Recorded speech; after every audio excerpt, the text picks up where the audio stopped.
All right, Aloha Love Tribe. Guess what? We have got a live in-person pelvic bowl healing expert with us. This woman, she is a somatic psychotherapist. She's here in Boulder, Colorado, and her mission is to help people get in touch with their pelvic floor in service of gaining empathy, gaining power over their bodies, having stronger relationships, and creating a more fair and just world by getting in touch with our bodies. How cool is that? So I love that I get to be here with Alicia Patterson, and she is a somatic psychotherapist, as I said. And so we're going to rock. She does embodiment work, holistic reproductive work, and we're going to get to talk about your pelvic floor. Yay! Hi, Alicia. Welcome to the Big Dream School. Thank you so much for being here. Hi, thank you for having me. Thanks everyone for listening. I really appreciate the space to talk about these things that are often a little shadowy and taboo, but really important for every person, all of our health. Totally. And so before we start talking about our pelvic floor, I want to talk about the song of the week that you chose. And I love it. And I watched her video, I think a couple weeks ago, my girlfriend showed me this video too. So I thought it was really neat that you chose it. So can you tell us the song of the week that you chose and why it's important to you? Yeah, I chose Pink, P-Y-N-K, I think is how she spells it for the song title, by Janelle Monáe. Yeah. And I love Janelle. I think she's so like pushing edges with her creativity and her presence as an artist. And I love the video of this song. I love singing to it. It's super empowering, and it's also fun and sweet. And I just feel like with everything that's happening right now in the world around reproductive health, it can help us to tune into a little bit of levity, to help us have more fuel for the fire of what's happening and feeling, like it's sustainable for us to keep showing up in our bodies. It really is. And I feel like there is so much stuff going on right now. And I mean, we're risking losing our rights again as women. And it's just so interesting. I have my project manager lives in El Salvador, and it's illegal across the board to have an abortion, and nobody ever wants to have an abortion, right? But there's circumstances. So it really occurred to me like, wow, we actually really do have a lot of freedom up here, and I want to fight for that. It's really special and important. So let's talk about our pelvic bowl and our pelvic floor. So do we all have one of these? Do men and women both have them, or is it just women? Yes, everybody, all people, we all have these pelvic bones, and across cultures and different bodies, there's a lot of different kinds of shapes. But we all have these brilliant muscles that line the bottom of those pelvic bones. And no matter what our gender identity is, no matter what body parts we have, we all have these pelvic floor muscle tissues. And I like to talk about, there's just different access points. Like there's different entryways to work with the pelvic floor, based on different bodies and different identities. But I was chatting with a young guy recently on another podcast, and he was like, well, I don't have a pelvic floor, so, I can't relate. And I was like, yes, you do. We all have a pelvic floor. And I just think it's an area that, especially in the United States, is not known about, and people get resources for it only once they have a problem. But, it's basic health for me. And yes, we all have this place, and it's really important for our health. And having everybody learn and know more about it is part of my mission. And it's so connected to reproductive health. So can't really talk about reproductive health without talking about this area of the body. Yeah. And how do you know that you're in alignment, that you are in good health in your pelvic floor area versus, obviously there's big symptoms that we could have as women, like we're constantly bleeding or all those types of things that are external. Like, how do we know that we're operating optimally in that area of our lives? our bodies? Yeah. So one of the biggest things that I talk with people about is feeling grounded. Mm. So, this area of the body is associated with the bottom half of our body, which is associated with the earth and the ground. I really think that this kind of work is, I mean, I personally believe that everybody could benefit from it, but especially for people who have some experience around anxiety or feeling very ungrounded in their system. Mm. It's like we want to bring the presence and the awareness and the health and the openness downward. And Western modern cultures, really any culture that's like overly modern, I feel like we're really brilliant and we're all up in our head and we're great with technology and moving fast, but the bottom area of our body can really suffer because of that. So having that access to groundedness in the body, it supports digestion, it supports the reproductive organs, it supports blood flow and the immune system. There's so many pelvic bowl or pelvic healing or like sexual healing work out there, and it's really wonderful and beautiful. But I feel like sometimes they're missing a little bit of the anatomy piece, and that it's like basic health. It's really good for our body. And then there's so much more that can come with it, like more pleasure and more mood regulation and better cognitive skills and the opening of our voice. Our voice is so connected to this area of our body. So I don't know if I answered your question. I feel like I kind of went off. Did that answer what you were looking for? Yeah, totally. Well, I totally hear you with like being up here in our heads. Like I am like, I will probably fly away from the planet at some point. Just I do regularly, it seems like. But it's like that part of my body does keep me grounded in different areas, whether it's sexually, whether it's getting rooted into the ground, getting, deeper into my body. And so I feel like I could definitely use more work staying grounded and staying embodied. Yeah. And so what's an example of how, you were saying some of these other modalities and people who are, practicing might be missing a little bit of the anatomy part. So what would be an example of how you might work with somebody who's had sexual trauma, Mm-hmm. who has been, whether they're abused as a teen or a young person, how Mm-hmm. would you get them safely back into their body so that they can move forward with power? Yeah, this is an awesome question. And I've been through this myself. And, this is my whole journey has been about embodiment, like embodying safely, powerfully, fully my whole system. And when we have really challenging experiences around this area of our body, we can pray and we can whatever, we can like do all the therapy. And I think talk therapy is really important. I'm trained as a counselor. But if we don't address what's going on the actual physical tissue layer, it's like I feel like we're missing something. So working with the inside of the body. So for someone who has a vaginal canal, working internally is one of the most beautiful, the most effective, the most efficient, and the most intensive ways of working through these patterns. Working with uterine massage, abdominal massage. It's very healthy for the reproductive system, no matter what parts we have. People that have a prostate, it's really helpful for the prostate to do abdominal and lower belly massage work. And then we work with the emotions.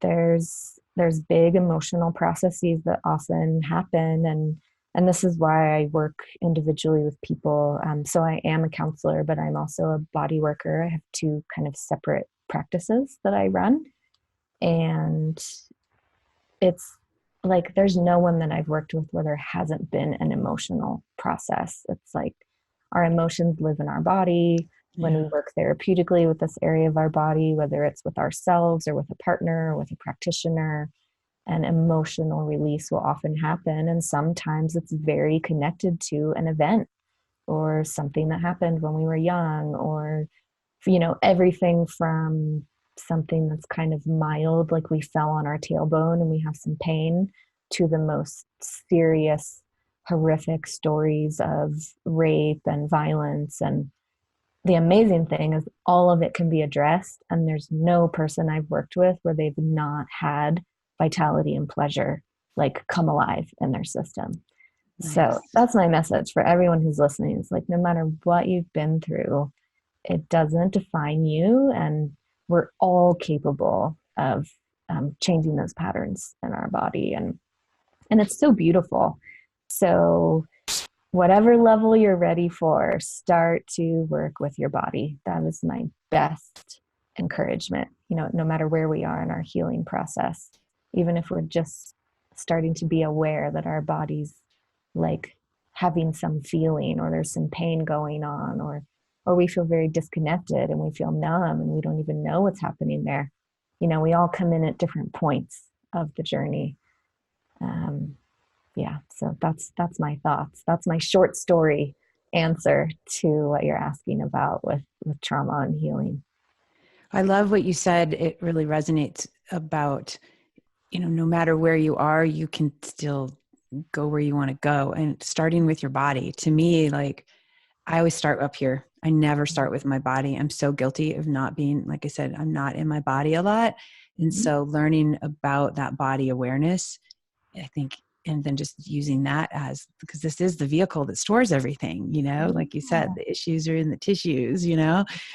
and so I love thinking about that. But just, I also love the hope of, like, no matter what has happened in the past, no matter how traumatic and how, painful that was, it doesn't have to define your future. Yeah. And that, conceptually, that's always like, yeah, that's great. It sounds good. But like, combining that with the body work that you're speaking of really feels feels more integrated and holistic for me hearing that. Cause I've had quite a bit of sexual trauma from my childhood and teen years. And so it's like, oh, cool. I don't have to compartmentalize that and push it away. It's like, I can heal that, and I can keep redefining my future and my power. So Totally. yeah. And And just about the anxiety part that you were talking about too. Can you talk a little bit more about how people can, overcome some anxiety with staying grounded in this area? totally, Yeah. yeah. So, anxiety, um, again, I always go to anatomy because I find that it's so grounding.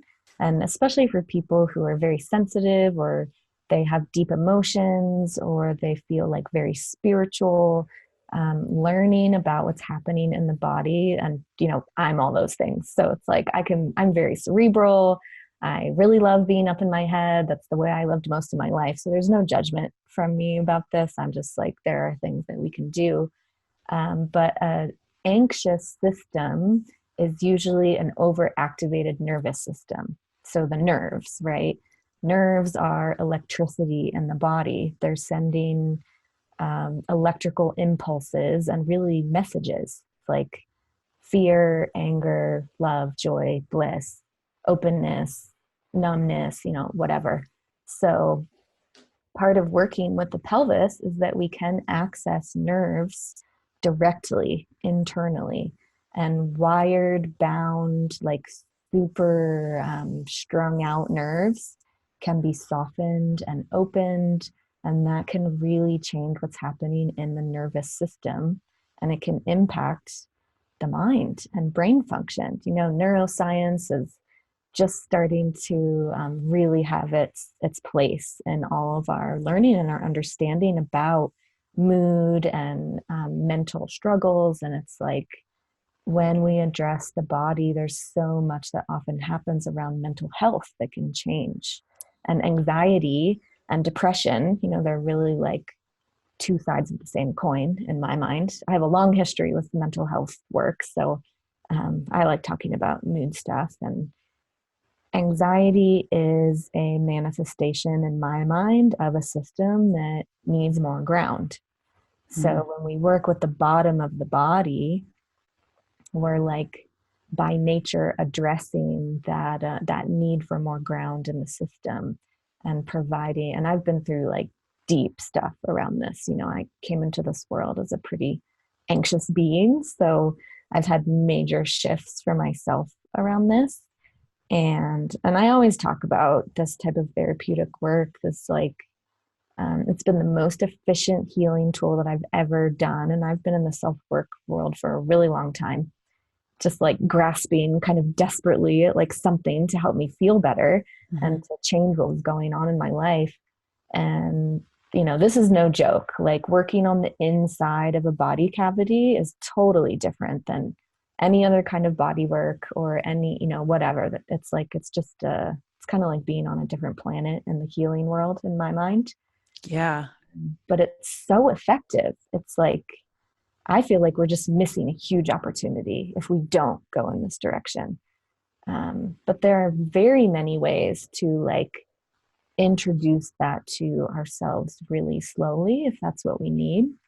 It took me years to be ready to do something like this, but I knew about it and it planted a seed. And then many years later, I was like, I think I might be ready. And, it took me a long time. So I feel like that's my mission, is just to let people know that there is this modality that is just really like hidden in a lot of modern cultures, that like in other cultures, it's like, of course, of course you do all this therapeutic work with this area of your body. And it's just part of the culture. Right. So it's, bringing that to the modern world for me feels like bringing back these ancient healing tools that have been wiped out from modern cultures, from oppressive forces. And it's a huge opportunity. And it's taboo. It's different for people. They're like, what? Like, you do what? So it's good to talk about it. Yeah. It really is. It feels liberating just to feel like, I need to book a session with you. I want to learn about this and just embody this. How Mhm. do you suggest for people who are not in Boulder that can't book with you directly? Like, how do they find somebody who's not like pervy or like doing these things for the wrong reason? Like, obviously, if you're going to be super vulnerable in this area, which is already Mhm. like, ugh, um, how do you make sure you're doing your due diligence to find a practitioner that's got your back and Totally. inside? Yeah, this is such a great question. And um, it's so beautiful that this is starting to rise up just a little bit in the collective awareness. And yeah, and it's still not enough. Like there is a major lack of practitioners. Like for example, in the modality that I trained in, I think there's less than 50 across the whole country. And Wow.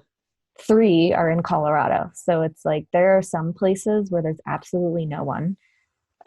There are some places where there are some kind of practitioner, but like they don't feel right to you, or like something feels unclear, or it doesn't feel safe. And I hear this all the time, that people are like, I've wanted to do this work, but it never felt safe to me. So, um, it's like, so physical therapy is, some practitioners do provide that emotional supportive space and some don't. It's like physical therapy is a little more of a medical approach.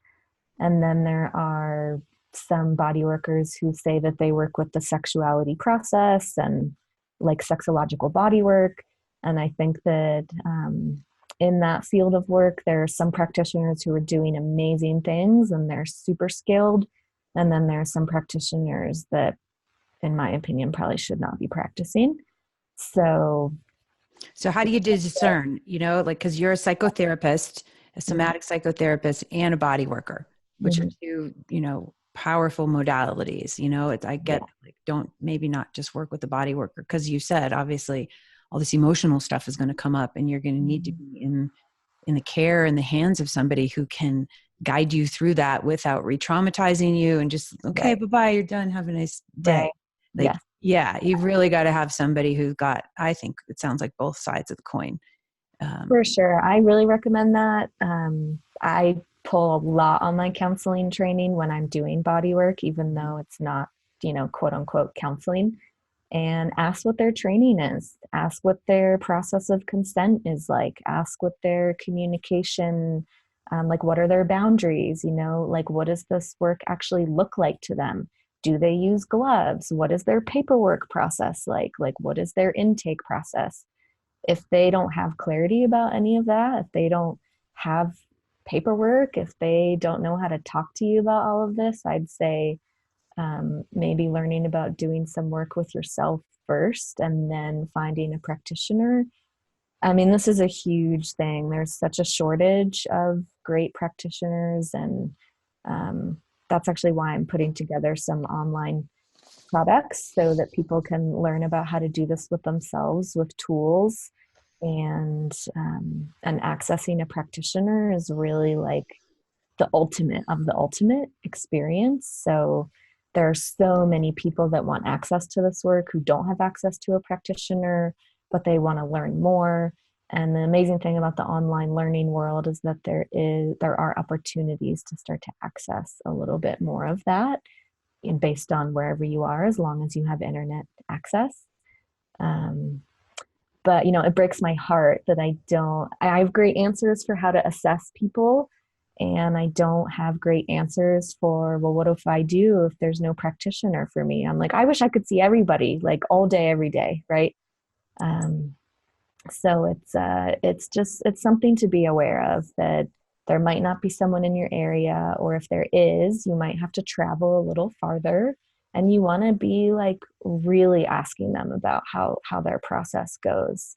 And it's like I want people to have really safe experiences around this. Yeah. And it takes a lot of skill. It takes it's advanced. It's an advanced experience to offer it as a practitioner and also to go into it as a client. So I would say don't take it lightly and do your homework if you are considering it.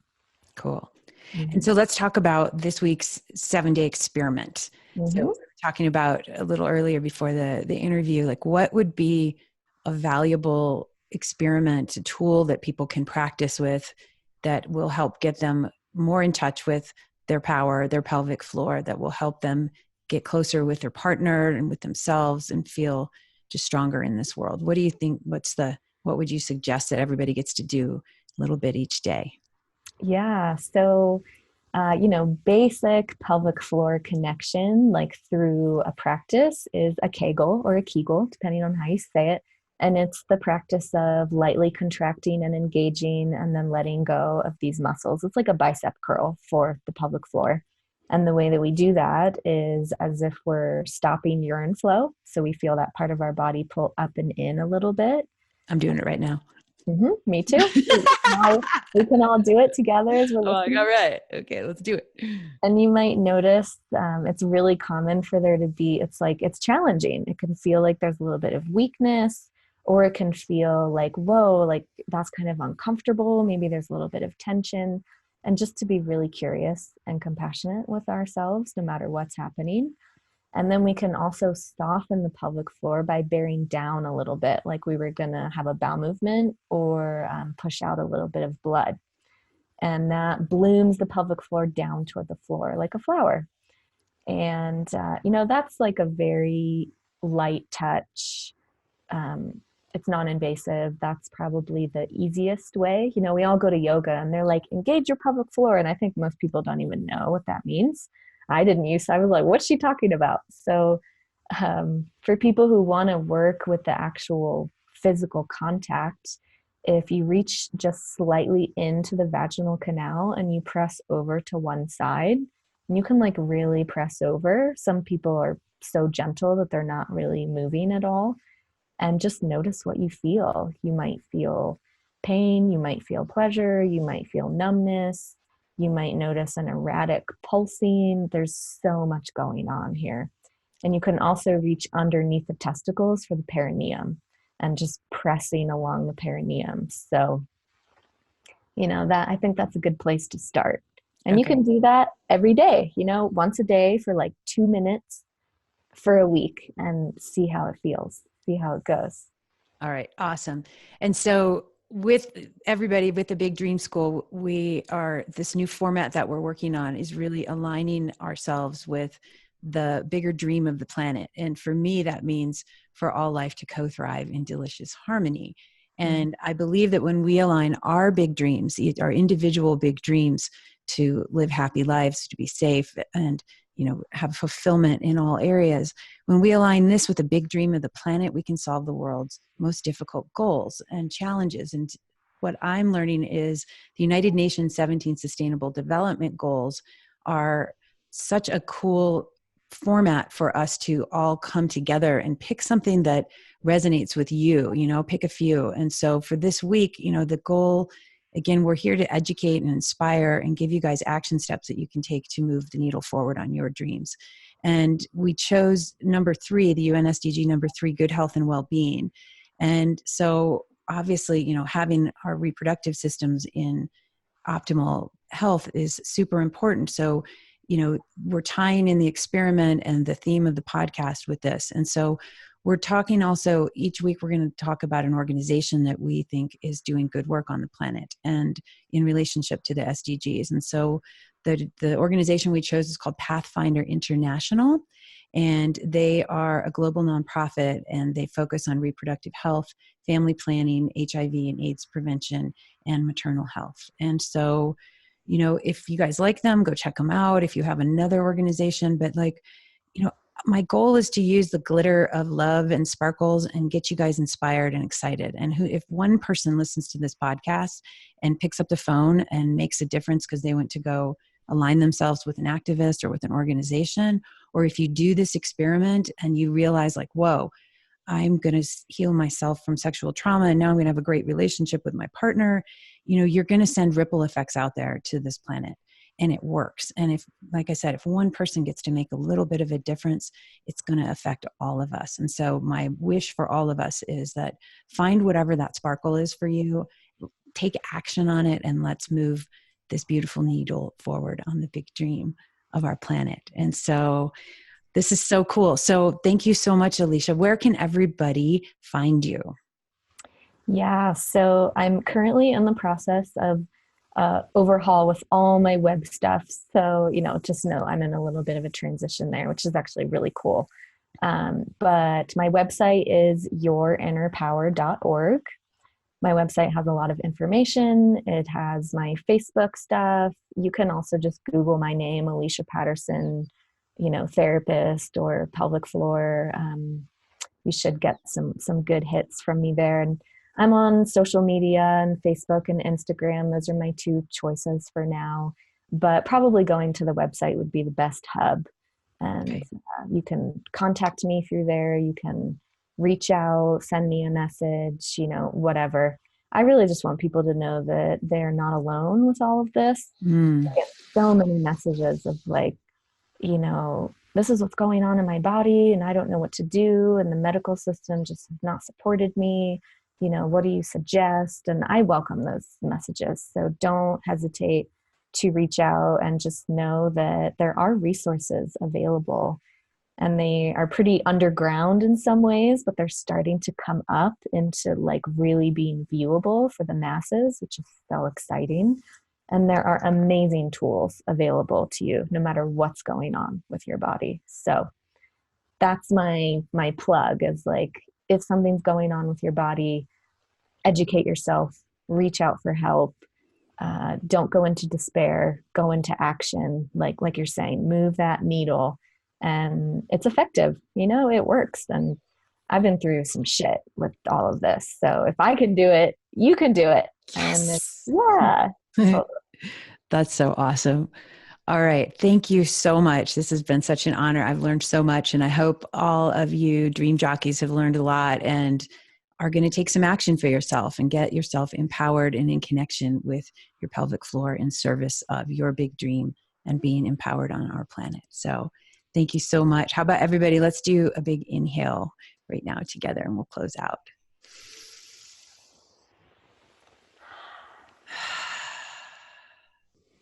All right. Thank you so much, Alicia. Aloha. Thank you.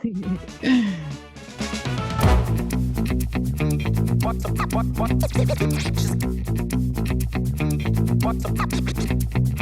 the